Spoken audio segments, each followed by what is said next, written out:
Senhor, no meio de um momento de fragilidade como esse, que transformamos um simples gesto de lavar as mãos em ser o gesto, me questiono como este momento atual pode ser a ferramenta de transformação, amadurecimento para as nossas vidas.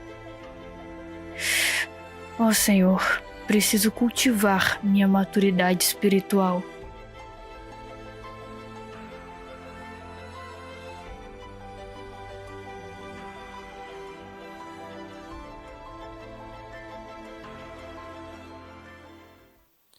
Eu tenho aprendido lições de Deus em meio à pandemia. É sobre esse tema que nós temos tratado na série de mensagens desse mês aqui na igreja. A ideia é da gente pensar como essa difícil realidade que nós temos vivenciado aponta para transformações que Deus quer realizar nas nossas vidas, transformações e mudanças que Ele quer produzir em nós. Então nós temos sido desafiados, encorajados a nos perguntarmos, e perguntarmos a Deus também, o que Deus quer me ensinar nesse tempo ímpar que eu tenho vivido. Eu quero acreditar que a essa altura você já tenha se feito essa pergunta algumas vezes. O que Deus quer me ensinar com tudo isso? O que Deus quer nos ensinar com tudo isso? Quais são os propósitos, a vontade de Deus em meio a toda essa circunstância tão desafiadora que temos vivido?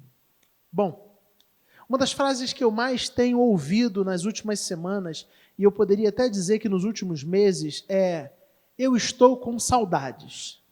Creio que muitos de nós já repetimos, já dissemos isso diversas vezes nos últimos meses. O isolamento social trouxe a realidade da impossibilidade de nos relacionarmos de maneira presencial com as pessoas. De uma hora para outra, nós fomos impedidos, por exemplo, de encontrarmos familiares, de visitar amigos, de frequentar a igreja. Todas essas práticas se tornaram práticas proibidas por decreto, fazendo com que frases como "eu estou com saudade" ganhassem um colorido todo diferente nas nossas conversas, porque parece que a gente está reaprendendo a sentir saudade. A realidade do isolamento, do distanciamento tem trazido esse novo sentimento, se assim a gente pode dizer para a gente. Contudo, se a gente for bem honesto, nós seremos obrigados a admitir que, em meio à correria e os afazeres cotidianos, estudos, compromissos da vida profissional, compras, tarefas domésticas, engarrafamentos, obras e coisas do tipo, muitas e muitas vezes eu e você já negligenciamos relacionamentos. Quantas foram, talvez, as ocasiões onde nós negligenciamos os encontros presenciais, onde nós abrimos mão, por exemplo, de ir numa festa de família porque estávamos ocupados demais. Ou quantas vezes nós prometemos, de maneira repetida, queríamos fazer uma visita para aquele amigo e a gente fala assim: não, vamos marcar, E sabe esse vamos marcar que a gente fica falando? Vamos marcar, e passam-se semanas, passam-se meses, às vezes passam-se anos, e a gente não marca, a gente não se encontra, porque tudo isso parece ficar apenas na promessa. Quantas vezes e quantas atividades da nossa igreja nós já não abrimos mão de participar simplesmente porque estávamos indispostos? Eu estou meio indisposto, hoje eu não vou participar, ou por qualquer outro motivo igualmente banal. Se a gente for bem sincero, a gente vai perceber que, embora estejamos agora reclamando e dizendo: olha, é muito difícil ficar longe das pessoas, o isolamento tem trazido um tempo muito complexo, a vida que levávamos antes desse período de pandemia, com suas agitações, com seu corre-corre, com seus desafios, fazia com que a gente muitas vezes negligenciasse os nossos relacionamentos, negligenciasse o contato com as pessoas, negligenciasse atividades de famílias, encontros com famílias, negligenciasse o encontro com os irmãos da igreja, encontro com os amigos. O tema da nossa reflexão de hoje é: eu tenho aprendido como os relacionamentos são importantes. Eu tenho aprendido como os relacionamentos são importantes. E o texto que servirá de base para a nossa reflexão pode ser encontrado em 1 João, capítulo 7, 1 João, capítulo 4, versículos de 7 a 12. 1 João 4, de 7 a 12. Mas antes de fazer a leitura do texto, eu quero mais uma vez orar com você, pedindo a direção de Deus para esse instante. Vamos fechar os nossos olhos? Deus bondoso, nós louvamos o teu nome. Tu és um Deus rico em graça e misericórdia. E nesse instante, Senhor, onde abrimos a tua palavra com a expectativa e desejo de ouvirmos a tua voz, nós te pedimos, Pai, a iluminação do teu Santo Espírito. Que o teu Espírito Santo mostre, revele a nós a tua vontade, o teu querer para a vida de cada um de nós nesse dia. Te pedimos, Senhor Deus, que as nossas mentes e corações estejam completamente voltadas para ti e sensíveis àquilo que o Senhor tem para nós. Nos ilumina, nos abençoe, nos guarda em nome de Jesus. Amém.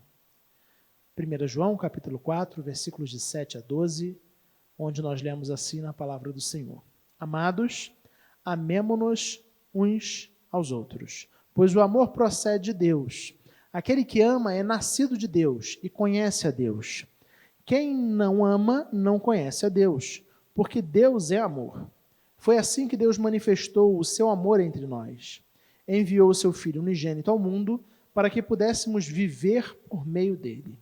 Nisto consiste o amor, não em que nós tenhamos amado a Deus, mas em que ele nos amou e enviou o seu Filho como propiciação pelos nossos pecados. Amados, visto que Deus assim nos amou, nós também devemos amar-nos uns aos outros. Ninguém jamais viu a Deus. Se nos amarmos uns aos outros, Deus permanece em nós e o seu amor está aperfeiçoado em nós. Amém. No texto lido, o apóstolo João apresenta o amor de Deus como grande paradigma para os nossos relacionamentos, para os relacionamentos daqueles que se dizem e que se identificam como discípulos de Cristo. O amor de Deus é, então, o grande padrão. Essa é a ideia colocada e trabalhada pelo apóstolo João no texto que nós lemos. Já no versículo 7, João nos diz que nós devemos amar uns aos outros e aponta, na continuação da frase, para a motivação. A motivação para a gente viver dessa maneira é apontada logo em seguida, quando ele diz que Deus é apresentado como fonte de todo amor. Vamos ver o que diz o versículo 7. Amados, amemo-nos uns aos outros. E aí perceba a razão, o motivo. Pois o amor procede de Deus. Aquele que ama é nascido de Deus e conhece a Deus. Nós vivemos num mundo onde a palavra amor parece estar muito desgastada, até a gente poderia dizer esvaziada de sentido. Tão cantada nas músicas e poesias, para alguns ela se tornou apenas uma espécie de discurso completamente desconectada da prática, desconectada de implicações reais e implicações práticas. Para outros, por outro lado, o amor se resume a ações solidárias, a ajudas humanitárias. O fato é que, quando a gente lê o que João está dizendo aqui, a gente percebe que o que ele está querendo dizer é algo um pouco mais profundo. Quando ele coloca Deus como a fonte de todo amor. E quando ele diz que aquele que ama é nascido de Deus e conhece a Deus, já dá a entender para a gente que ele está trabalhando com algo maior e mais profundo. Utilizando as palavras do comentário Esperança sobre esse texto, ele diz que esse amor trata-se de um modo de existência totalmente novo, que se origina a partir de Deus e possui a natureza do próprio Deus. Então, João conclui essa ideia exatamente no versículo seguinte, no versículo 8, quando ele diz assim: quem não ama não conhece a Deus, porque Deus é amor. Notem que o amor não é uma qualidade que Deus possui, mas algo que faz parte da sua natureza, de quem Ele é. Deus é amor. E aí, se a gente entende que o homem foi criado à imagem e semelhança de um Deus, que é amor, a gente vai perceber que a humanidade foi criada por Deus, criada pelo Senhor com essa capacidade de amar. Contudo, a Bíblia nos fala que nós nos rebelamos contra Deus. Com a entrada do pecado no mundo, a gente perdeu essa capacidade de amar verdadeiramente. Por isso, João afirma que o verdadeiro amor é impossível quando nós não conhecemos a Deus, porque essa capacidade de amar só é reestabelecida nos nossos corações quando Deus passa a habitar nas nossas vidas, quando nós nascemos de Deus, utilizando as palavras do apóstolo João. Então, o primeiro aspecto que eu quero destacar com vocês, e para mim esse é o aspecto central desse texto, desse pedaço de texto que nós lemos, é que os relacionamentos são importantes porque eu e você fomos planejados, fomos criados por Deus para amar os outros assim como Ele ama. Relacionamentos são tão importantes porque nós fomos planejados, pensados por Deus para amar os outros. Nós somos a imagem, fomos criados, a humanidade foi criada à imagem e semelhança de um Deus que é amor. Então, nada mais natural do que essa humanidade que foi criada à imagem e semelhança de um Deus que é amor, busque, anseie, deseje se relacionar. Mas o fato que nós vimos também é que o pecado que entrou na raça humana afetou a maneira como a gente se relaciona com o próximo.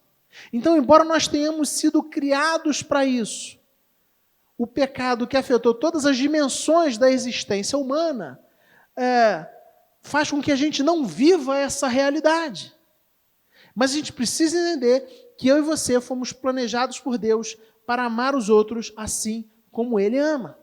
Nosso anseio pelos relacionamentos decorre exatamente do fato de que nós fomos criados para isso. E aí, de repente, vem uma pandemia e nos força a nos isolarmos uns dos outros e parece que começamos a nos dar conta, ainda que de maneira imperfeita, que pessoas são importantes. Estamos até aprendendo a sentir saudades. Percebe o que a pandemia trouxe? Que precioso ensinamento. Parece que foi necessário um isolamento forçado para que a gente se desse conta do quanto as pessoas são importantes para a gente, do quanto as pessoas fazem falta, do quanto visitar pai, mãe, avó, tio, tia, irmão, reencontrar aquele amigo, aquela amiga, frequentar as atividades da igreja e se encontrar com os irmãos, o quanto isso é precioso. Porque na agitação, no corre-corre da vida cotidiana, simplesmente tentando vencer os desafios, vencer os compromissos de uma agenda extremamente atarefada, como a minha e como a sua normalmente são, a gente negligenciava essa dimensão da nossa vida, a gente negligenciava essa realidade, e aí nós somos obrigados a parar, porque vem uma pandemia que coloca a gente em isolamento, e agora a gente não pode mais visitar o nosso parente, não pode mais visitar um amigo, não pode mais frequentar a igreja, não é porque o nosso trabalho está tomando muito tempo, porque temos prova na faculdade, ou porque estamos com obra em casa, ou coisas desse tipo, a gente se vê impedido de nos relacionarmos presencialmente com as pessoas por conta da pandemia, e aí a gente começa a sentir falta. Parece que a pandemia serviu para nos ensinar e nos mostrar isso.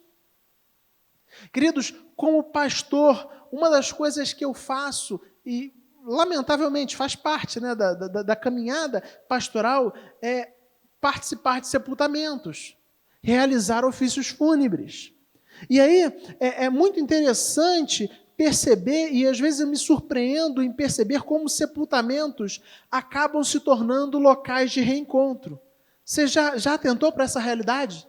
Como sepultamentos são locais de reencontro? Parece que pessoas precisam morrer para que eu e você suspendamos atividades das nossas agendas e nos reencontremos com parentes e amigos. E às vezes é exatamente nesses momentos né? Momentos de morte, momentos de dor, onde tudo aquilo que é prioritário, a gente revê as nossas prioridades, reorganiza a nossa agenda, e aí, embora a gente tenha um monte de atividade, um monte de compromisso, a gente abandona esses compromissos e vai lá no sepultamento. Mas é triste pensar que pareça que precisa acontecer coisas como essas, como sepultamento, para que a gente se dê conta e a gente reencontre pessoas que são preciosas, pessoas que são importantes, pessoas que fazem parte da nossa vida, pessoas que fazem parte da nossa história. É lamentável que seja assim. Às vezes a gente está tão entorpecido com os agitos do cotidiano que a gente não se dá conta que a gente tem negligenciado aquilo que é fundamental. O próprio Senhor Jesus resumiu os mandamentos em amar a Deus acima de todas as coisas e amar o próximo como a ti mesmo. E aí Jesus resume os mandamentos dessa forma, mas a gente negligencia relacionamentos. A gente negligencia as pessoas. A gente negligencia a nossa família, a gente negligencia os nossos encontros, os nossos parentes, os nossos amigos, as atividades presenciais da igreja. Fomos criados por Deus, planejados por Deus, para amar o próximo. Assim como Ele é um Deus de amor.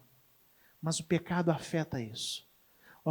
O pecado faz com que a gente perca de vista essa realidade tão especial para a qual nós fomos criados. E aí, continuando o texto, João parece apresentar aos seus leitores como Deus tornou visível, conhecido, o amor que Ele tem por nós. Versículos 9 e 10. Foi assim que Deus manifestou o seu amor entre nós. Enviou o seu Filho unigênito ao mundo para que pudéssemos viver por meio dele. Nisto consiste o amor, não em que nós tenhamos amado a Deus, mas em que Ele nos amou e enviou o seu Filho como propiciação pelos nossos pecados. O que ele está dizendo aí? O amor de Deus tornou-se visível, manifesto em nosso meio, em determinado momento histórico, quando Jesus foi enviado. O amor de Deus, o amor do qual o texto está falando, não é um discurso desconectado de implicações práticas, mas é um amor que se manifesta num determinado momento histórico. O amor falado no texto e apresentado no texto também não se resume a ações solidárias e ajudas humanitárias, como muitos acreditam, mas o amor apresentado pelo texto é um amor sacrificial que é revelado em Cristo. Então, Deus em Cristo, ao enviar Jesus Cristo ao mundo, Ele revela o seu amor, Ele torna o seu amor visível, manifesto, ao enviar Jesus Cristo, o seu Filho unigênito, ou seja, o único do seu tipo. Quando a gente crê em Deus, nós recebemos o direito, como diz lá o texto de João, capítulo 1, o direito de sermos chamados filhos de Deus. É verdade, mas Jesus é diferente. Ele não é apenas filho de Deus, Ele é Deus Filho. Ele também é Deus. Então, Deus envia e manifesta o seu amor enviando o seu Filho amado ao mundo, aquilo que Ele tem de mais precioso, aquele a quem Ele mais amava, Jesus Cristo, para que Jesus Cristo assumisse a condenação que era minha, que era sua, sofrendo a consequência pelos nossos pecados, para que por meio dele nós fôssemos trazidos à vida. Essa é a plena manifestação do amor de Deus por mim e do amor de Deus por você. Um amor que extrapola o discurso, um amor que extrapola em muito a ideia de ações humanitárias ou coisas do tipo, um amor que é manifestado na entrega do Filho amado de Deus para morrer na cruz do Calvário, no meu e no seu lugar, para que nós tivéssemos vida, para que nós fôssemos trazidos da morte para a vida. E talvez você diga, mas eu já tenho vida, eu estou aqui vivo. Não, eu não estou falando simplesmente de existir. Você pode existir no mundo, separado de Deus, desconectado de Deus, vivendo a sua vida do seu jeito, a sua própria vontade. E eu quero dar o nome disso de existência. O que eu estou falando, que me parece que o texto aponta, é de vida. uma vida verdadeira, que tem a ver com estarmos intimamente conectados com Deus. E essa conexão, essa comunhão, ela só acontece por meio do sacrifício de Cristo Jesus na cruz do Calvário. Quando ali Jesus se entrega por mim e por você e remove, ao pagar o preço pelos nossos pecados, a barreira que existia entre Deus e nós, entre nós e Deus. E aí, no versículo 10, que nós já lemos, João começa dizendo: nisto consiste o amor. O verbo grego, traduzido como consiste aí, tem uma tradução literal que aponta para ser ou estar. Então, uma tradução mais literal seria: nisto está o amor. Não em nós, mas nele, que enviou o seu Filho como sacrifício. Nisto consiste o amor. Não que nós tenhamos um amado, mas em que ele nos amou e enviou Jesus Cristo para morrer, para se sacrificar na cruz pelos nossos pecados. Não somos nós que amamos a Deus, não somos nós que cumprimos o grande mandamento de amar a Deus acima de todas as coisas. O amor humano é sempre uma resposta, uma consequência do gracioso amor divino. Essa é a dinâmica apresentada no versículo 10. É a partir daí, é a partir dessa ideia que ele vai concluir nos próximos versículos, de que o amor, ou seja, nós amamos, ou nós aprendemos, ou temos a nossa capacidade de amar retomada, aquela capacidade que foi perdida por causa do pecado, ela é retomada a partir daquilo que Deus faz na cruz do Calvário, ao enviar Jesus Cristo. E quando Deus manifesta o seu amor por cada um de nós, e nós somos impactados, tomados por esse amor, convencidos, transformados por esse amor, quando nós saímos da morte e temos nossa vida, agora sim nós somos capazes de demonstrar, de revelar o amor desse Deus por Ele e na vida das pessoas que nos cercam. E aí ele vai concluir, apontando para duas consequências práticas desse amor, nos versículos 11 e 12, onde nós lemos assim: amados, visto que Deus assim nos amou, nós também devemos amar-nos uns aos outros. Ninguém jamais viu a Deus. Se nos amarmos uns aos outros, Deus permanece em nós e o seu amor é aperfeiçoado em nós. Então perceba, a conclusão do apóstolo é de que aqueles que nasceram de Deus, que conhecem o seu amor, devem agora refletir o seu amor nos relacionamentos. Perceba o início do versículo: amados, visto que que Deus assim nos amou, ou seja, amados, vocês conhecem o amor de Deus. Vocês são alvo desse amor de Deus. Esse amor de Deus já alcançou vocês. E como consequência disso, como desdobramento disso, agora nós devemos também amar-nos uns aos outros. Ou seja, nós somos desafiados, somos encorajados a refletir o amor de Deus nos nossos relacionamentos, a vivenciar essa realidade, a realidade do amor, a realidade de pessoas que se importam. E eu acho muito interessante porque o amor de Deus é um amor extremamente prático. Deus não apenas diz que nos ama e ficou lá nos céus parado, nos olhando, mas Ele diz que nos ama e Ele encarna em Cristo Jesus, Ele vem ao mundo através de Cristo Jesus e traduz o seu amor de maneira concreta. E eu e você somos desafiados também a vivenciar esse amor e a refletir esse amor através de atitudes concretas na vida das pessoas que nos cercam. Talvez a atitude mais básica, mais simples, é começar a entender e a realmente valorizar relacionamentos.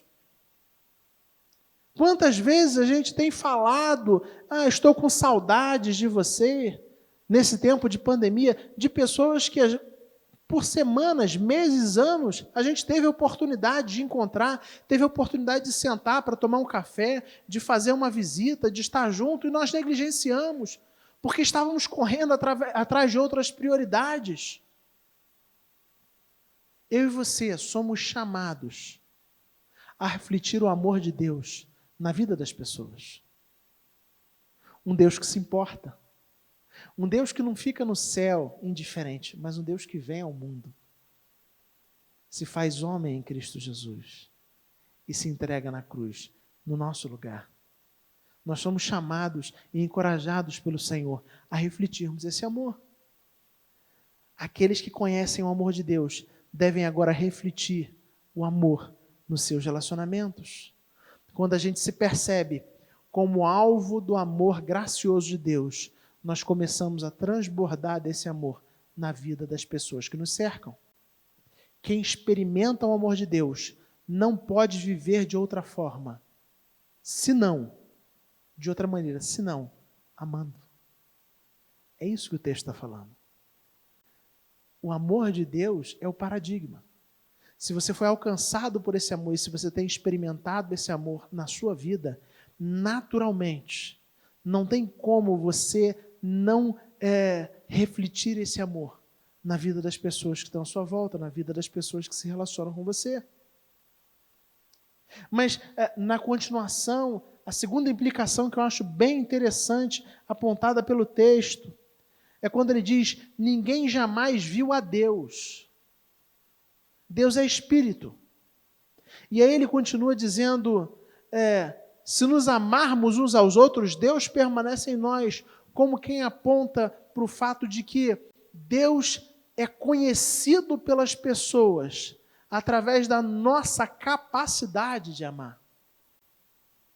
Através da nossa capacidade de demonstrar de maneira prática o amor e o cuidado na vida dessas pessoas.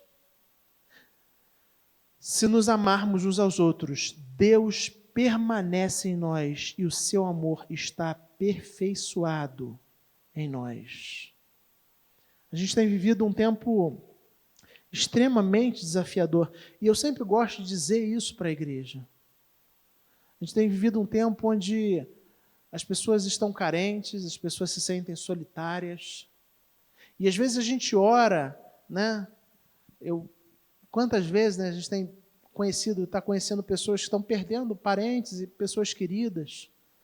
E às vezes a gente ora pedindo assim: Senhor, traz conforto, traz consolo.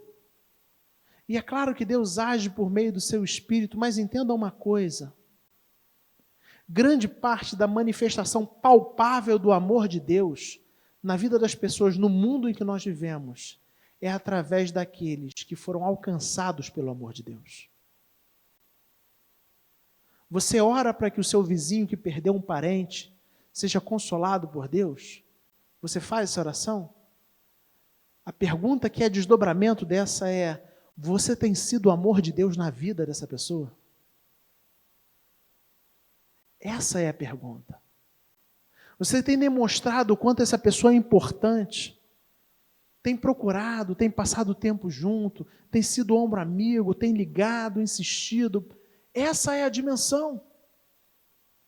É evidente, eu não estou tirando e descartando a ideia de que Deus age nos nossos corações e revela o seu amor através de Cristo. E Cristo é a manifestação, é a grande manifestação do amor de Deus por nós. Mas esse Deus que é invisível, Ele atualmente manifesta o seu amor no mundo por meio da sua igreja, que é o corpo de Cristo. Cristo é o cabeça, a igreja é o corpo. Então, quando eu e você nos dispomos a amar, a ser a representação palpável do amor de Deus na vida das pessoas, Cristo é revelado. As pessoas conseguem perceber o Deus que é Espírito e que está sendo manifestado nas nossas vidas. É disso que João está falando. Então, diante de tudo isso que temos vivido, eu e você temos aprendido que relacionamentos são importantes. O fato é que a gente foi criado, planejado por Deus para amar uns aos outros, mas a gente olha para o texto e percebe que, devido ao fato do pecado, essa é a realidade bíblica, a gente perdeu essa capacidade. Nós fomos criados com uma finalidade, nós fomos criados com uma capacidade, mas o pecado nos afetou e nos levou a perder essa capacidade. E se a gente quer ter essa capacidade de volta, só existe uma forma, é isso que João está falando. Para a gente amar, a gente tem que ter sido amado por Deus. A gente tem que se entender alvo do amor de Deus. E quando a gente entende que Deus nos ama, quando a gente entende o que Deus fez por nós através de Jesus Cristo na cruz, a gente entende o que é amor. E a gente se torna capaz, capacitado por Deus, a amar as pessoas que nos cercam. O amor que o texto está falando é muito mais do que um discurso, é muito mais do que algumas ações de solidariedade, embora elas tenham o seu espaço, elas fazem parte, são importantes também. O amor de Deus que o texto está apresentando e que deve ser revelado nas nossas vidas é que eu e você, de fato, assumamos essa ideia de nos comprometermos uns com os outros, em sermos a manifestação visível, palpável do cuidado e da bondade de Deus na vida das pessoas que nos cercam. Quando a gente ama, de fato, quando a gente é alcançado pelo amor de Deus, a gente começa a tomar a capacidade de amar as pessoas. Quando a gente entende o quanto nós somos indignos, o quanto nós somos miseráveis e o quanto Deus nos olha com graça, o quanto Deus nos olha com misericórdia e nos olha com amor, a gente começa a olhar para as pessoas que estão à nossa volta com um olhar mais gracioso, com um olhar cheio de amor, cheio de bondade, cheio de misericórdia. A minha oração, então, é para que eu e você, de fato, reflitamos o amor de Deus nos nossos relacionamentos. Eu creio que essa pandemia vai passar. Eu oro por isso. Mas que a gente não perca de vista essa realidade. Que a gente não retome a antiga prática, onde a gente negligenciava os relacionamentos e as pessoas. Mas que todo esse tempo difícil que a gente está vivendo nos leve realmente a entender e aprender a importância de nos relacionarmos de maneira profunda com as pessoas. Mas mais do que isso, que a gente entenda que nós não temos naturalmente essa condição. E só quando nós estamos conectados a Deus, entendemos o amor de Deus por nós, através de Cristo Jesus, é que nós somos capacitados a, de fato, amar as pessoas que nos cercam. Que Deus abençoe sua vida. Que Deus capacite você a viver essa realidade. Que Deus te capacite a ser a manifestação do amor e do cuidado de Deus na vida das pessoas que te cercam.